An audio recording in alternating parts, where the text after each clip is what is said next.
Okay, y'all, here we have a spotted orb weaver, a spider in the genus Neoscona. Orb weavers belong to the family Aranidae, which is the third largest family of spiders in the world, with over 3,000 species and over 160 genera. Remember that genera is plural for genus, which is the lowest taxonomic rank above species. Orb weavers are sexually dimorphic, meaning that the males and females are physically distinct from one another. Female spiders are much larger. Males generally do not build webs, but wander around searching for mates.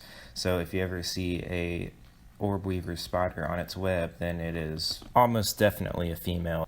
Orb weaver spiders will build their webs anywhere with abundant prey and structures capable of supporting the webs, so around light fixtures, tree branches, tall grasses, bushes, just anywhere that they can catch the most prey. They generally build a new web each day in the evening after consuming or eating the old web in order to conserve energy.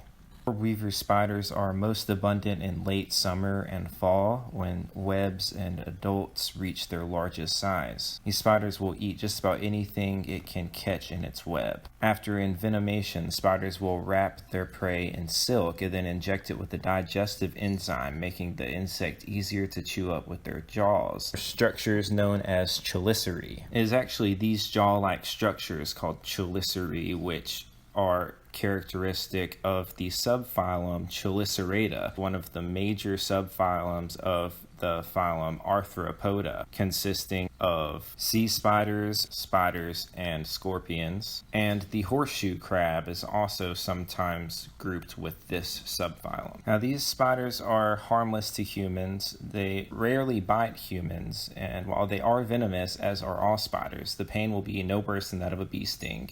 And being bitten by an orb weaver is not at all fatal to humans. They rarely bite us, in fact, and only do so out of defense when provoked. So if you ever see an orb weaver spider on its web, don't be afraid, don't worry, it's not going to bite you as long as you leave it alone.